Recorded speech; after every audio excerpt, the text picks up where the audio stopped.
सुप्रभात। मैं जगेंद्र राणा। आज की हमारी आध्यात्मिक चर्चा का विषय है श्री सद्गुरु शरण गति। श्री सद्गुरु शरण गति। अब तक जितने भी संत हुए हैं अधिकतर सुधारात्मक भावना लेकर आए। उनमें से एक गांधी जी भी थे, यीशु के महान संत, जिनके विषय में सभी लोग जानते हैं। गांधी जी एक उच्च कोटि के आध्यात्मिक संत तो थे ही, साथ ही साथ समाज सुधार में उतने उच्च कोटि के थे। सब लोग संत बन जाएं और ऐसे संत बने कि जो संतों की इच्छाएं थी उन्हें वो पूरा नहीं कर सके थे, उन्हें स्वयं पूरा करने का प्रयास करें। ये बात आज की तारीख में आवश्यक है। सभी समाज सुधारक एक ही प्रकार की बात कहते हैं। उनमें से मुख्य बात है जाति पाति छुआछूत दूर करने की। सभी संतों ने यह भेद दूर करना चाहा।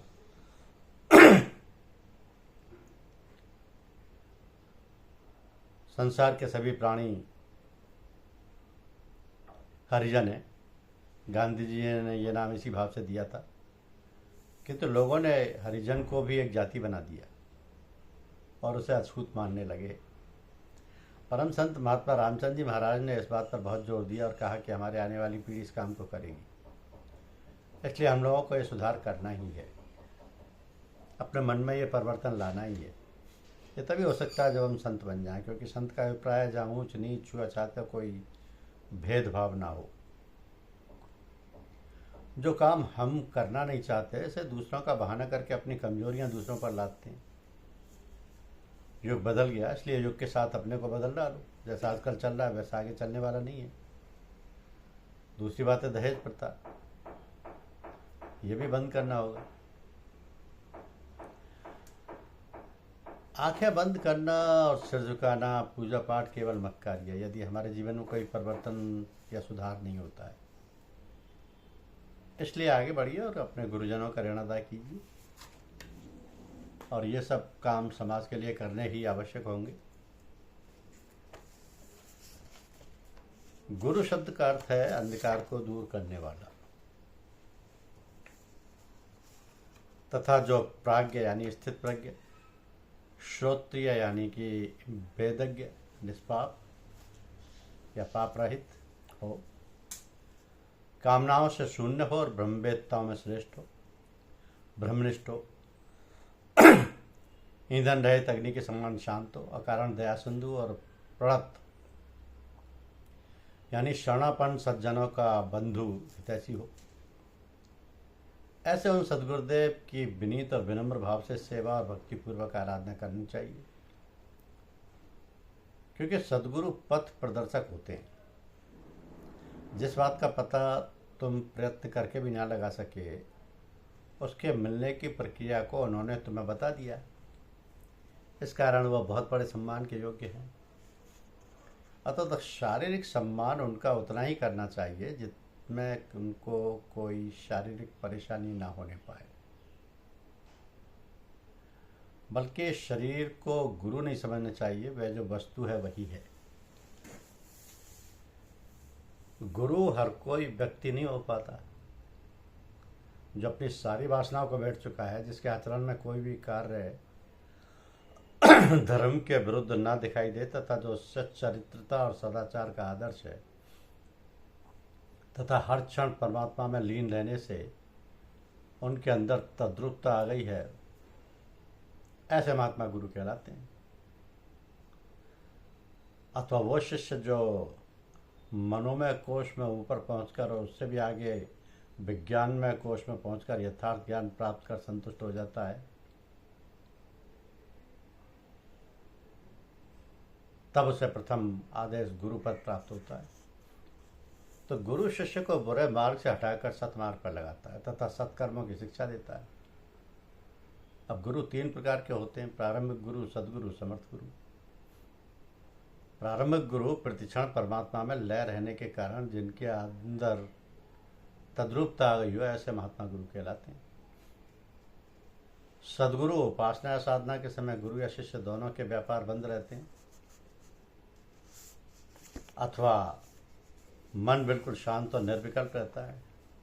न मुंह से कोई शब्द उच्चारण किया जाता और न इनके मन में कोई कल्पना लाई जाती है, परंतु फल यानी परमानंद प्रत्यक्ष सम्मुख होता है। और ऐसे महात्मा सदगुरु होते हैं। तो वे सदगुरु अपनी पूजा स्वयं नहीं कराते, जो भी उनके पास आता है वह उसका लक्ष्य या ध्येय अपने इष्ट या परमात्मा की ओर कर देते हैं। फिर प्रार्थना करते हैं कि हे ईश्वर, तेरी दया कृपा से इस सेवक को तेरी याद दिलाकर तेरे सामने पेश किया है। अब तेरा कार्य इसे सत्मार्ग पर चलाने का तथा इसे साहस और प्रेम प्रदान करना तेरा ही काम है। सदगुरु के भी 4 भेद होते हैं, पारस गुरु, दीपक गुरु, मलिया गुरु और भृंगी गुरु। अब पारस गुरु जिस प्रकार पारसमणि के छूते ही लोहा स्वर्ण बन जाता है, वैसे ही सदगुरु से मिलकर मनुष्य उत्तम गुणों से संपन्न और कोई शक्तिशाली बन जाता है। परंतु ये अपने जैसा नहीं बना पाते, ये इनकी कमी है। दीपक गुरु, उनका ज्ञान रूपी दीपक जल रहा है। जब कोई साधक अपनी तेल बाती या हृदय के पात्र में श्रद्धा, विश्वास और सच्ची लगन के साथ जब अपने दीपक को उनके दीपक में जाकर जलावे तो उस साधक का दीपक एकदम जलने लगता है। ये सदगुरु बिना तेल बाती के साधक का दीपक नहीं जला सकते। तीसरे हैं मलियागिरी गुरु। अब मलियागिरी चंदन हमेशा अपने अंदर से सुगंध छोड़ता रहता है, अपने आसपास के सभी निकटस्थ वृक्षों को अपने जैसा बना लेता है। समय अवश्य लगता है, पर धीरे धीरे समस्त वृक्ष चंदन के वृक्ष जैसे गुण वाले बन जाते हैं। परंतु बबूल, चीड़, शीशम पर चंदन के वृक्ष का प्रभाव नहीं पड़ता। पर भृंगी गुरु, कीड़े झींगुर को भृंगी पकड़ लेती है तो वह कीड़ा कुछ दिन पीछे उसका चिंतन करता हुआ उसी के रूप का बन जाता है। उसी तरह उड़ने की उसमें शक्ति आ जाती है। इसी तरह निम्न स्तर का मनुष्य सर्वगुण संपन्न गुरु जैसे श्रेष्ठ गुणों वाला एवं आत्मबल से संपन्न हो जाता है। कभी कभी उसका अंतस और बाह्य रूप भी बदल जाता है। फिर है समर्थ गुरु। इनमें सभी गुरुओं के लक्षण पाए जाते हैं। ये भक्ति, योग, ज्ञान के माध्यम से दूसरी प्रकृति के मनुष्य को भी अपने ध्येय तक पहुंचा देते थे।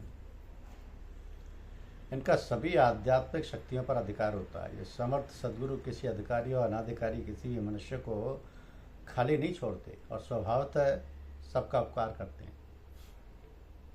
तो जब तक सदगुरु की सेवा में प्राण जाने का डर है, तब तक बैत या दीक्षा कैसे हुई और वो सदगुरु कैसे हमारे रक्षक हो सकते हैं? तो सदगुरु के बिना कौन मार्गदर्शन कर सकता है? गुरु को सच्चा मार्गदर्शक होना चाहिए, और मार्गदर्शक वही हो सकता है जो मार्ग को जानता हो और शिष्य को भी उसी मार्ग से ले जाने की इच्छा और क्षमता रखता हो। तो इन दिनों शिष्य का धन हरण करने वाले गुरु बहुत से मिलते हैं, लेकिन जो शिष्य का संताप हरण कर ले ऐसा गुरु दुर्लभ है।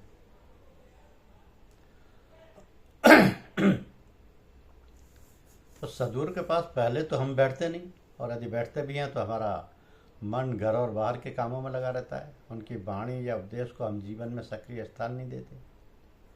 उनकी साधना से हम कर्तव्य की प्रेरणा ग्रहण नहीं करते। तब कैसे माना जाए कि हम उपासना करते हैं? सदगुरु किसी ऐसे व्यक्ति को नहीं कहते जिसने आध्यात्मिक शक्तियों व चक्रों के भेद को पुस्तकीय ज्ञान द्वारा प्राप्त किया है,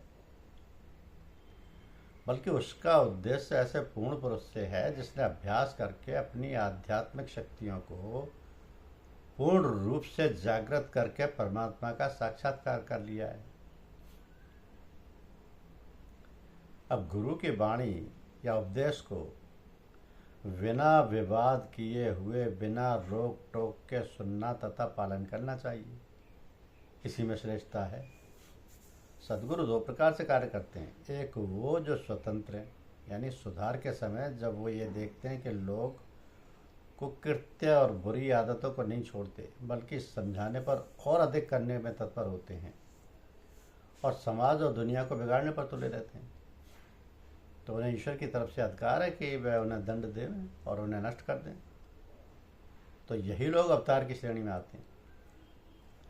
और जो लोग स्नेह और प्रेम से समझाने और बुझाने का काम कर लेते हैं, यदि मान गए तो अच्छा है, और यदि नहीं माने तो अलग ही रहते हैं। वो किसी के पीछे नहीं पड़ते, उन्हें परम संत या सदगुरु कहते हैं। तो सदगुरु सत्यनिष्ठ होते हैं, ये जीवन मुक्त की दशा में विचरण करते हैं।